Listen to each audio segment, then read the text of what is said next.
Welcome to 95 news. ప్రతిక్షణం ప్రజాక్షేమం కోసం బులెటిన్లో ముందుగా హెడ్లైన్స్ చూద్దాం. మరోసారి సేవ చేసేందుకు అవకాశం కల్పించిన సీఎం కేసీఆర్ కు కృతజ్ఞతలు. ఖైరతాబాద్ నియోజకవర్గంలో నామినేషన్ దాఖలు చేసిన దానం నాగేందర్. జగిత్యాలకు మహిళా ఎమ్మెల్యేగా భోగా శ్రావణిని ఎన్నుకోవాలన్న ఎంపీ అరవింద్. బుధవారం నామినేషన్ దాఖలు చేసిన బీజేపీ అభ్యర్థి భోగా శ్రావణి. పంట నష్టపోయిన రైతులను ప్రభుత్వం వెంటనే ఆదుకోవాలి. గుంటూరులో ఎండిపోయిన పంట పొలాలను పరిశీలించిన నాదెండ్ల మనోహర్. వైఎస్ భారతికి ప్రతి నెల జీతం రూపంలో 32.50 లక్షలు అందుతాయి. ఎవరు పేదవారో సీఎం జగన్ చెప్పాలన్న ఆనం వెంకటరమణారెడ్డి. డీటెయిల్స్ చూస్తే ఖైరతాబాద్ నియోజకవర్గం బీఆర్ఎస్ పార్టీ అభ్యర్థిగా దానం నాగేందర్ నామినేషన్ దాఖలు చేశారు. ఈ సందర్భంగా ఆయన మాట్లాడుతూ ఖైరతాబాద్ నియోజకవర్గం ప్రజలకు మరోసారి సేవ చేసేందుకు అవకాశం కల్పించిన సీఎం కేసీఆర్ కు కృతజ్ఞతలు తెలిపారు. ఖైరతాబాద్ నుండి భారీగా ర్యాలీగా బయలుదేరి నామినేషన్ దాఖలు చేశారు దానం నాగేందర్. ఈ కార్యక్రమంలోని మంత్రి తలసాని శ్రీనివాస్ యాదవ్, జీహెచ్ఎంసీ మేయర్ విజయలక్ష్మి తదితరులు పాల్గొన్నారు. మంచి ముహూర్తం ఉందని మరి ఖైరతాబాద్ నియోజకవర్గంలో ఉన్నటువంటి టీఆర్ఎస్ పార్టీ ఒక కార్యకర్తలు అందరం పెద్ద సంఖ్యలో ఈరోజు నామినేషన్ ఫైల్ చేయడానికి వచ్చాము. ఇందులో నాతో పాటు గత 9 సార్లు ఇప్పటివరకు నేను నామినేషన్ ఫైల్ చేశాను. ఒకసారి డైరెక్ట్ హైదరాబాద్ మేయర్ ఎలక్షన్ ఉండే, అప్పుడు మా ప్రభాకర్ గారు, నేను, కేశవరావు గారు నాకు అప్పుడు గాడ్ ఫాదర్గా ఉండి అప్పుడు నామినేషన్ వేయించాడు. తర్వాత 6 సార్లు ఎమ్మెల్యేగా, మళ్ళీ ఒక ఎమ్మెల్సీ కౌన్సిల్కి ఒకసారి పెట్టడం జరిగింది. మరి దేవుడి దయవల్ల మరో 6వసారి ఇప్పుడు మళ్ళీ పోటీ చేయడానికి మరి పెద్దలు గౌరవనీయులు ప్రజల ఆశీర్వాదం కోరడానికి ఈరోజు నామినేషన్ వేయడం జరిగింది. నాతో పాటు గ్రేటర్ హైదరాబాద్ మేయర్ మా అక్క అయినటువంటి గద్వాల విజయలక్ష్మి గారు, మిత్రులు గవర్నమెంట్ విప్ ఎంఎస్ ప్రభాకర్ గారు, మన్నె గోవర్ధన్ రెడ్డి గారు, సంగీత యాదవ్ గారు, మహాలక్ష్మి రమణ్ గౌడ్ గారు, మేమంతా పోయి నామినేషన్ వేయడం జరిగింది. మరి ప్రజల స్పందన చూస్తూ ఉన్నారు, అనుభవమైనటువంటి స్పందన. ప్రజలు ఒక నిర్ణయానికి వచ్చేసారు తెలంగాణలో మళ్ళీ కేసీఆర్ రావాలని. ఎందుకంటే ఈరోజు స్పాంటేనియస్ గా వచ్చినటువంటి రెస్పాన్స్ చూస్తే మాకే ఆశ్చర్యం అనిపించింది. ఎవరికి వారే స్వయంగా వచ్చి మరి ఇక్కడ నామినేషన్ పత్రాలు వేయడానికి వారి ప్రాంతాల నుంచి వచ్చి మరి యొక్క కార్యక్రమాన్ని విజయవంతం చేసినటువంటి కార్యకర్తలకు ధన్యవాదాలు చెప్తూ, ప్రధానంగా మళ్ళీ ఈ రాష్ట్రంలో కేసీఆర్ గారు ముఖ్యమంత్రి కావాలి కాబట్టి ప్రతి కార్యకర్త కూడా ఈరోజు కంకణ బద్దలై పనిచేయాల్సిన అవసరం ఉంది. ఏ స్ఫూర్తితోనైతే, ఏ ఉత్సాహంతోనైతే ఈరోజు ర్యాలీలో పాల్పంచుకున్నారో ఈ స్ఫూర్తిని, ఉత్సాహాన్ని 30వ తేదీ వరకు కూడా సాయంత్రం 5 వరకు కూడా ఇలాగే కొనసాగించాలని, ఖైరతాబాద్ నియోజకవర్గంలో మళ్ళీ గులాబీ జెండా ఎగరేసి గౌరవ ముఖ్యమంత్రి కేసీఆర్ గారికి మనం గిఫ్ట్ గా ఇవ్వాలని ఖైరతాబాద్ లో ఉన్నటువంటి ప్రజలందరికీ కోరుతా ఉన్నాను. ఈరోజు వచ్చినటువంటి ప్రజలందరికీ మరి అందరికీ కూడా పేరు పేరున హృదయపూర్వకంగా బీఆర్ఎస్ కార్యకర్తలకి, ఉద్యమకారులకి, పెద్దలందరికీ, మా కార్పొరేటర్స్ మన్నె కవితారెడ్డి గారు, వెల్లందు వెంకటేష్ గారు, మాజీ కార్పొరేటర్ కాజా సూర్యనారాయణ గారు, మరి అదే భారతీ నాయక్ గారు, అందరు కూడా వచ్చిన ప్రతి వారికి కూడా, మామిళ్ళ నరసింహరావు గారు. మొదటిసారి జగిత్యాలకు మహిళా ఎమ్మెల్యేగా భోగా శ్రావణిని ఎన్నుకుని ఆశీర్వదించండి ఎంపీ అరవింద్ కోరారు. బుధవారం జగిత్యాల నియోజకవర్గం బీజేపీ అభ్యర్థిగా భోగా శ్రావణి నామినేషన్ దాఖలు చేశారు. బీజేపీ శ్రేణులు, ప్రజలు భారీగా ర్యాలీ నిర్వహించారు. ఈ సందర్భంగా ఎంపీ అరవింద్ మాట్లాడుతూ, పసుపు బోర్డు తెస్తానని మాట ఇచ్చి నిలబెట్టుకున్నానని, ఎమ్మెల్యేగా శ్రావణిని అసెంబ్లీలో కూర్చోబెడతా అని ఇంకో పేపర్ రాసిచ్చినానని అన్నారు. ఇక ఎమ్మెల్సీ జీవన్ రెడ్డి రాజకీయ అనుభవం అంతా కూడా నా వయసు అంతా ఉందని, 7 నియోజకవర్గాల్లో 3 రెడ్డిలకు, 3 బీసీలకు, 1 ఆర్యవేశకు ఇచ్చామని, కాంగ్రెస్ లో 1 బీసీకైనా టికెట్ ఇచ్చారా చెప్పాలన్నారు.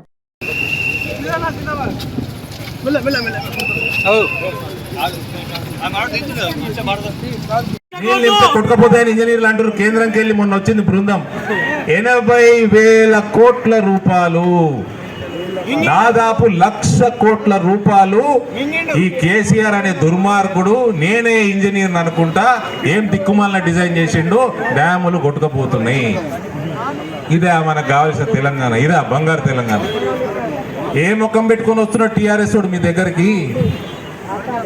జీవన్ రెడ్డి గారు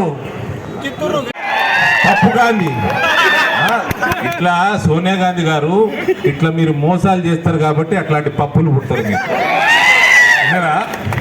విన్నారా అమ్మ? జీవన్ రెడ్డి గారు జవాబులు చెప్పండి. ఓట్లాడు కూడా కాదు, ఓట్లు మస్తు అడిగారు. జగిత్యాల గడ్డ మీకు మస్తు ఆశీర్వాదం ఇచ్చింది. ఏం న్యాయం చేసిరు మీరు? ఏ వర్గానికి ఏం న్యాయం చేసిరు? ముస్లింల దగ్గరకు పోయి టోపీ పెట్టి డైలాగులు కొట్టుడు కాదు, ఎన్ని ఇల్లు కట్టినావు? ఏం చేసినావు ముస్లింకి 75 ఏళ్ళ? చెప్పాలి. కేసీఆర్ కూడా జవాబు చెప్పాలి. దళితులకు 10 లక్షలు ఇస్తున్నావు, సంతోషం, మేము దాన్ని సపోర్ట్ చేస్తాం, కంటిన్యూ చేస్తాం. బీసీలకి మైనారిటీలకి ఏం జవాబు చెప్తూ 9 లక్షలు ఎందుకు తక్కిస్తున్నావు? దళితులకి 3 ఎకరాలు ఇస్తాను. నువ్వు 3 ఎకరాలు ఇస్తే నీ 10 లక్షలు ఓడాడుతాడా? నువ్వు తెలంగాణలో 3 ఎకరాలు ఇస్తే ఓడాడుతాడా?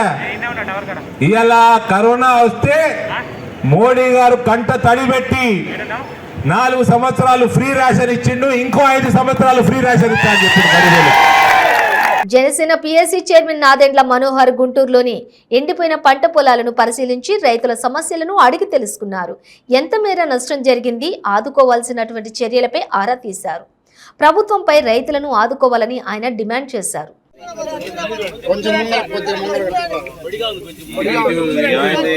రైతు భరోసా కేంద్రం ఎలా చూసి అంటే రేపు మీటింగ్ ఉంది కదా, ఈ లోపు ఒకసారి అందరితో మాట్లాడి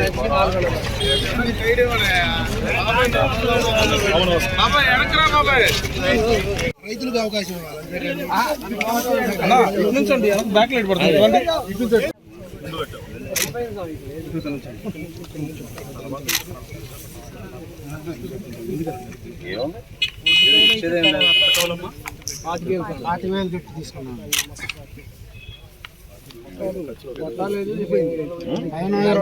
తీసుకున్నాను సార్ పైకి లేపండి.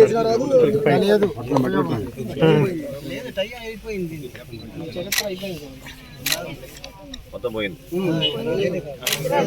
17 కంపెనీలు ఉన్న సీఎం జగన్ ఆయన సతీమణి వైఎస్ భారతి పేదవాళ్ల అని టీడీపీ అధికార ప్రతినిధి ఆనం వెంకటరమణారెడ్డి ప్రశ్నించారు.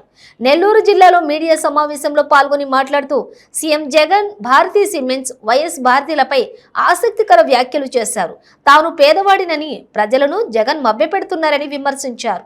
వైఎస్ భారతికి ప్రతి నెల జీతం రూపంలో 32.50 లక్షలు వస్తుందని వెల్లడించారు. వైఎస్ భారతికి మొత్తం ప్రతి నెల చూస్తే 1వ తేదీన చెక్కు రూపంలో వస్తుందని తెలిపారు. పేదలు ఎవరో పెత్తందారులు ఎవరో జగనే చెప్పాలని నిలదీశారు. 2009లో ఫస్ట్ బ్యాగ్ సిమెంట్ బయటకు వచ్చింది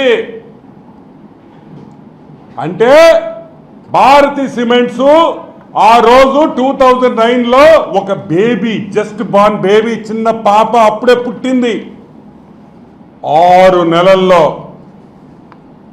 నెలల్లో వికాట్ ఎస్ఏ పారాఫిజం ఎస్ఎస్ఎస్ అనే ఒక కంపెనీ, ఫ్రెంచ్ కంపెనీ, ఈ భారతీ సిమెంట్స్ని 51% వాటా కొనింది. బేబీ అర్థం చేసుకోండి, మళ్ళీ మీకు చెప్తున్నా, 6 నెలల బేబీ అంటే సిమెంట్ తయారీ మొదలైన 6 నెలలకి ఈ ఫ్రెంచ్ కంపెనీ 670 రూపాయలకు ఒక్కొక్క షేర్ కొనింది. ఎన్ని షేర్లు? 4,03,90,405 షేర్లు కొనింది. ఎంతకు తెలుసా? 2,06,15,71,320 రూపాయలకి, అంటే 2,706 crores సిమెంట్ తయారీ మొదలైన 6 నెలలకి భారతీ సిమెంట్స్లో 2,000 కోట్లకి, అంటే ఈ కంపెనీ జగన్మోహన్ రెడ్డి కొనిన తర్వాత 5 సంవత్సరాల్లో ఒక కంపెనీ సిమెంట్ మొదలుపెట్టిన 6 నెలలకి 2,706 కోట్ల రూపాయలకి అమ్మాడంటే అతను ఎంత తెలివిగలవాడో అర్థం చేసుకోండి అని అడుగుతున్నా. కామారెడ్డి జిల్లా బాన్సువాడ కాంగ్రెస్ లో అసమ్మతి నేతలు బహిరంగంగా ఆందోళన చేపట్టారు. ఆ పార్టీ నేత రవీందర్ రెడ్డికి టికెట్ కేటాయించడంతో బాలరాజ్ వర్గం నేతలు ఆందోళన చేపట్టారు. బీసీలకు అన్యాయం చేశారంటూ నిరాహార దీక్ష చేశారు కాంగ్రెస్ నేత బాలరాజ్. ఆయనకు మద్దతుగా పలువురు కాంగ్రెస్ నేతలు కూడా దీక్షలో పాల్గొన్నారు. మన కాటాలు పెట్టకపోతే మన రైతులు అన్యాయం అయిపోతారు. మరి ఖచ్చితంగా కాటాలు పెట్టాలా, రైతులు మంచిగా కావాలా. రైతుల కోసం పోరాటం చేసిన నేను ఇన్ని పోరాటాలు చేస్తే నన్ను అసమర్థుడు చేసిండ్రు అంటే నేను అసమర్థుడిని, ఆయన సమర్థుడా? 35,000తో ఓడిపోయినోడు సమర్థుడు. 15,000తో ఓడిపోయి నిరంతరం ప్రజల మధ్యలో ఉండి పోరాటం చేస్తే నన్ను అసమర్థుడు నిరూపించారంటే నా కార్యకర్తలు ఎంత బాధపడుతుందంటే, ఒక బీజేపీ నుంచి ఒక్క రోజుల్లో తీసుకొచ్చి మైనార్టీస్ ఏమంటారు, అన్నా ఇన్ని రోజుల నుంచి మీ ఎమ్మడి ఉన్నాం కానీ మాకు ఒక బీజేపీ నుంచి 2 రోజులు వస్తే ఆయన పుణ్యుడైతాడా? మరి మేము ఏ విధంగా ఓట్లేయాలన్నా, ఏ విధంగా మీకు పార్టీలు తిరగాలంటే నేను వాళ్ళకి ఏం జవాబు చెప్పాలా? జవాబు చెప్పలేని పరిస్థితిలో ఉన్నా నేను. ఇన్ని రోజులు అంటే 15 సంవత్సరాల నుంచి నాతో ఉన్నానంటే నా తమ్మునిగా ఎదిగినటువంటి వ్యక్తులు, ఇవాళ వాళ్ళు నిస్వార్థంగా పనిచేసినట్టు వ్యక్తులు ఇవాళ వాళ్ళు మనస్తాపం పడి నా దగ్గర ఏడుస్తుంటే నేను ఏ విధంగా తట్టుకోవాలి? నేను అవసరమైతే చెప్పిన, నేను రేవంత్ రెడ్డి కూడా చెప్పిన, షబీర్ భాయ్ కూడా చెప్పిన, నేను అవసరమైతే సూసైడ్ చేసుకుంటా కానీ నా కాన్స్టిట్యున్సీ ప్రజలను కాపాడుకుంటా. నా ఉద్దేశం నేను బతుకుడు కాదు. 100 మంది అన్యాయం అయిపోతారు, 1000 మంది కార్యకర్తలు అన్యాయం అయిపోతారు. వాళ్ళకి అన్యాయం అంటే నేను ఊకోను. నేను చావడానికైనా సిద్ధమే. నేను చచ్చిపోయి కూడా వాళ్ళని కాపాడుకుంటా అని చెప్పిన. నేను ఖచ్చితంగా ఒకవేళ నన్ను ఈ టికెట్ మార్చి మా కాన్స్టిట్యున్సీలకు ఇవ్వకపోతే, నాకు ఇవ్వకున్నా సరే నా కాన్స్టిట్యున్సీలకు ఎవరికి ఇచ్చినా నేను సంతోషంగా ఉంటాను.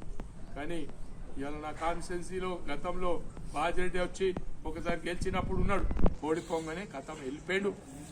తర్వాత చాలా మంది ఇబ్బందుల పాలై ఎంతో మంది కేసులు అవి ఇవి మరి ఎన్నో ఎదుర్కొన్నారు. చాలా మంది ఏంటంటే భయంకు టీఆర్ఎస్ పార్టీ జాయిన్ అయిపోయారు. మరి ఆ పరిస్థితులు చూసినాం. మళ్ళీ ఈ పరిస్థితులు కూడా మరి రేపు పొద్దుగాల ఈయన వచ్చి కాంటాక్ట్ చేసి గెలిచిన ఇబ్బందే.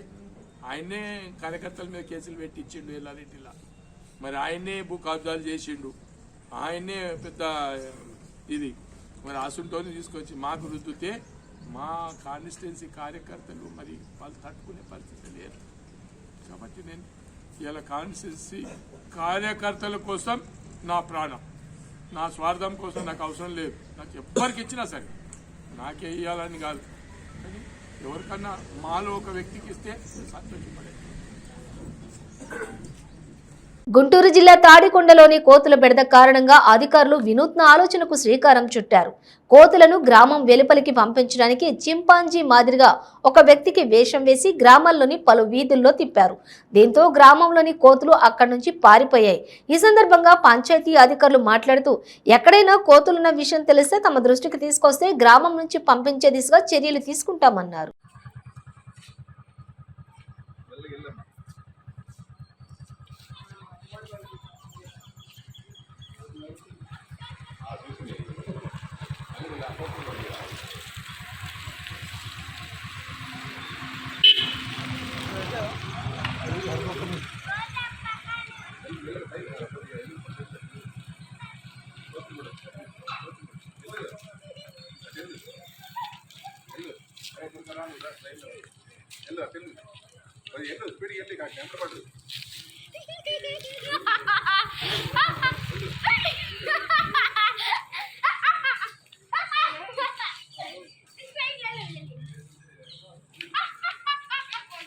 చిత్తూరు జిల్లా కుప్పం మున్సిపాలిటీ పరిధిలోని నార్త్ ప్యాలెస్ రోడ్డులో వెలసిన శ్రీ ప్రసన్న విశ్వశాంతీశ్వర్ దేవాలయానికి కార్తీక మాసం ప్రారంభం సూచకంగా రాత్రి నాగుపాము స్వామి అమ్మవార్లను దర్శించుకుంది.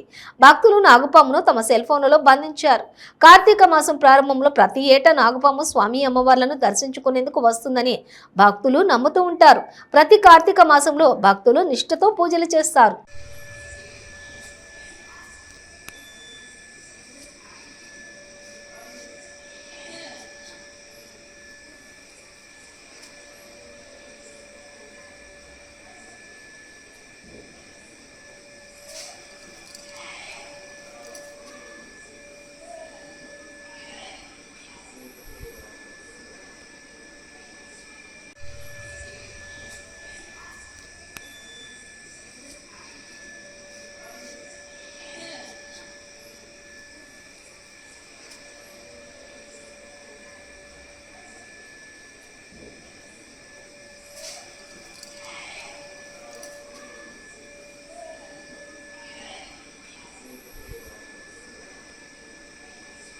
మెదక్ జిల్లా రామాయంపేట మండలం ఝాన్సీ లింగాపూర్ గ్రామ పెద్దలు చెరువులో మత్స్య సహకార సంఘం అధ్యక్షులు మానెగల ఆధ్వర్యంలోని రొయ్యల పిల్లలు చాప పిల్లలను చెరువులో వదిలారు. ఈ సందర్భంగా ఆయన మాట్లాడుతూ సీఎం కేసీఆర్ మత్స్యకారులకు పెద్దపీట వేశారని, తెలంగాణ రాష్ట్రం వచ్చిన తర్వాత సీఎం కేసీఆర్ కృషితోటి మత్స్యకారుల జీవితాలు మారాయని పేర్కొన్నారు.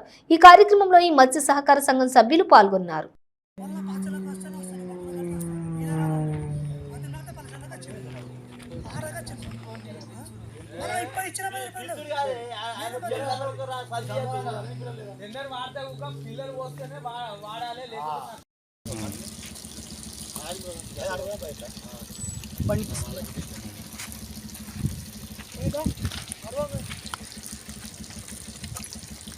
అందరం రావాలి, జీరో రావాలి, మొత్తం తెలంగాణ ఆంధ్ర అన్ని రావాలి.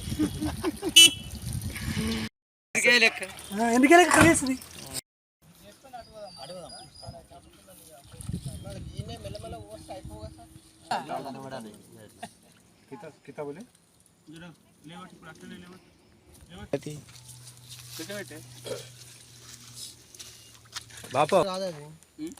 వేసేటప్పుడు సార్ రాలే, సార్ వచ్చినాక లెక్క పెడుతున్నావు చూసుకోమని చెప్పి లెక్క పెట్టుకుని చేస్తారు.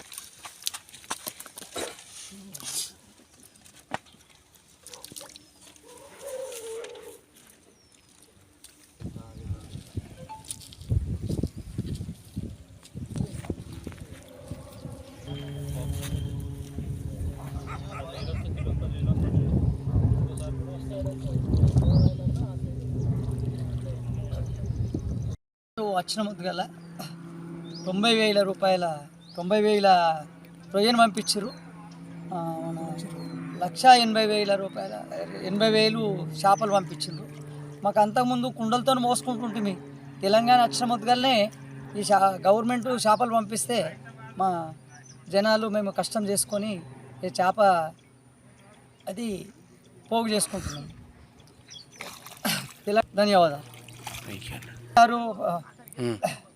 తెలంగాణ ప్రభుత్వానికి, కేసీఆర్ పెద్దలకు అందరికీ నా యొక్క నమస్కారం.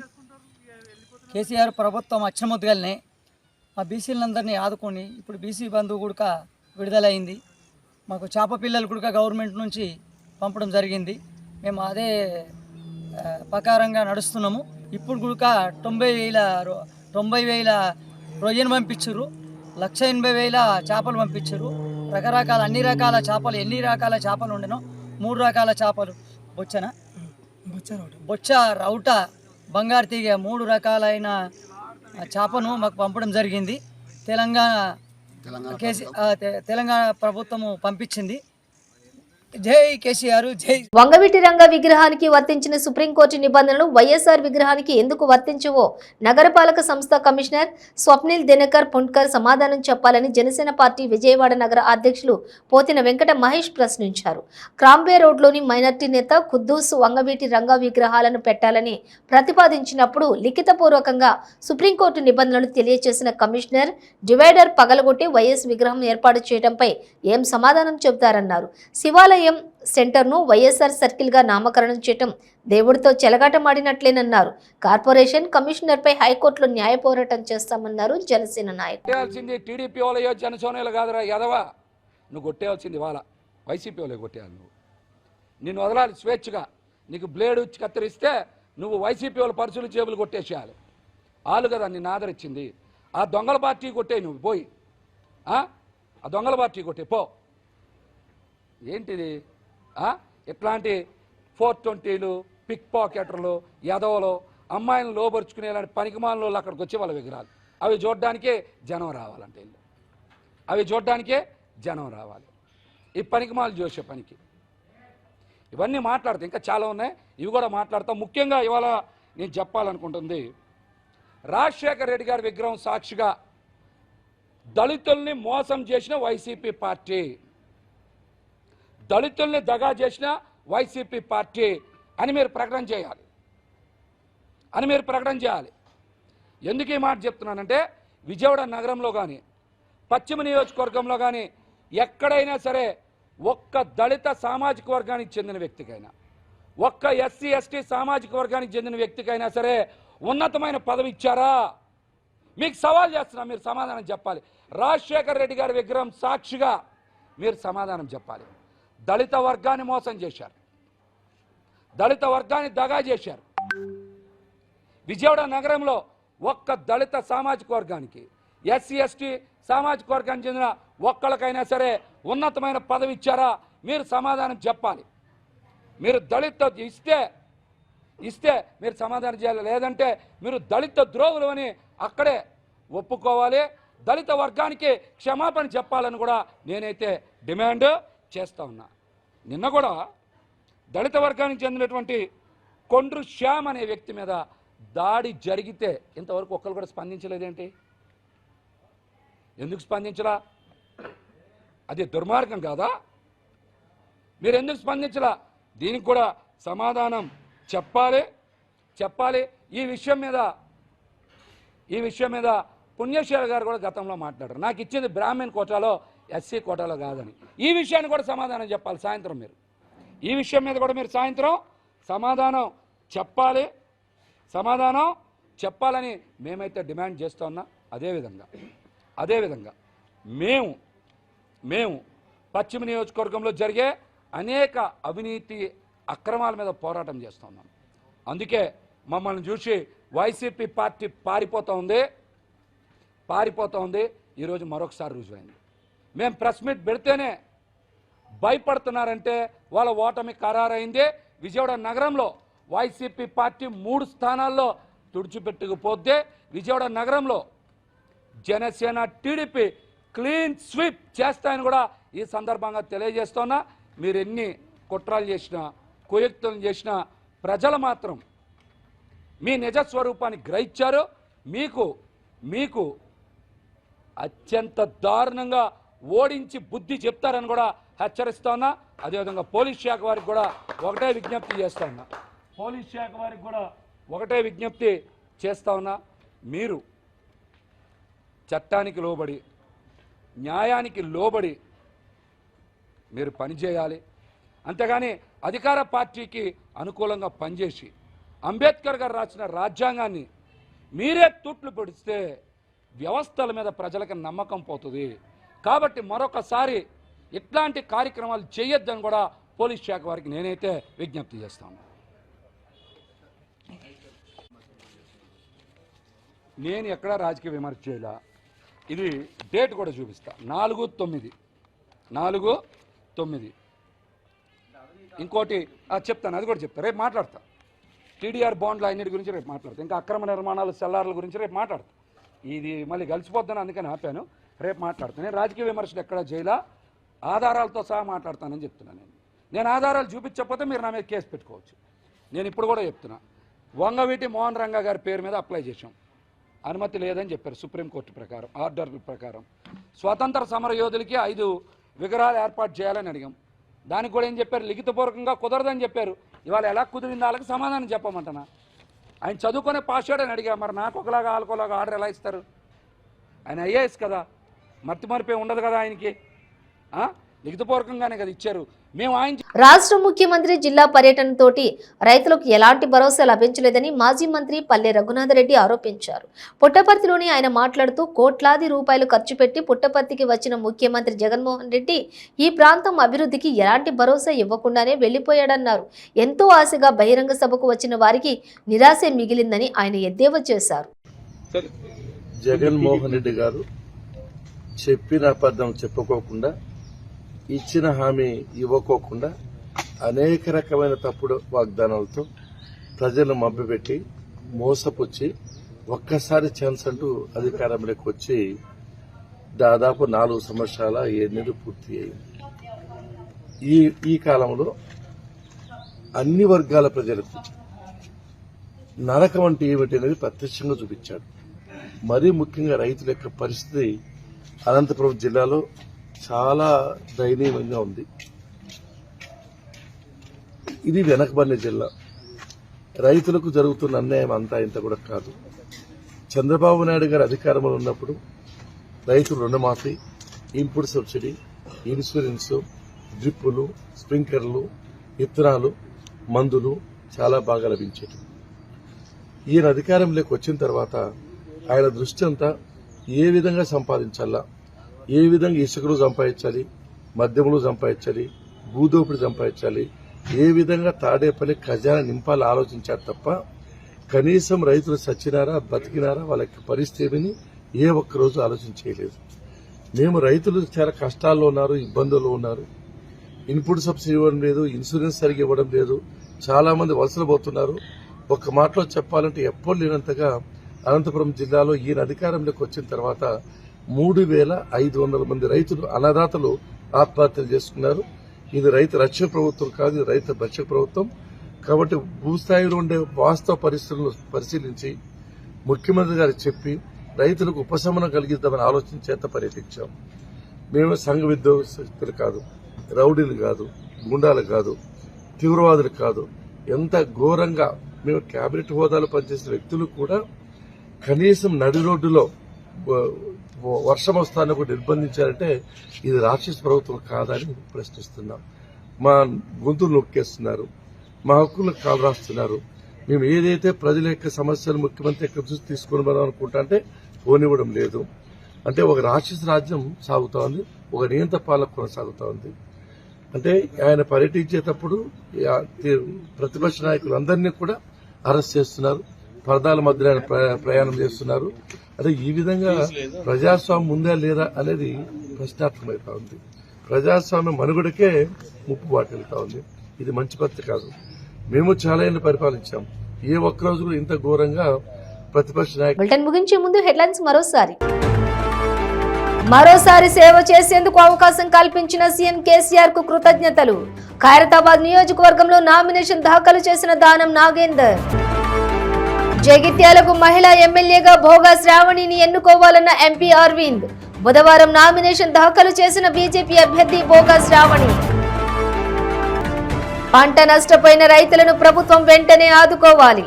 గుంటూరులో ఎండిపోయిన పంట పొలాలను పరిశీలించిన నాదెండ్ల మనోహర్. వైఎస్ భారతికి ప్రతి నెల జీతం రూపంలో 32.50 లక్షలు అందుతాయి. ఎవరు పేదవారో సీఎం జగన్ చెప్పాలన్న ఆనం వెంకటరమణారెడ్డి. ఇవి బులెటిన్ డీటెయిల్స్. చూస్తూనే ఉండండి 95 న్యూస్.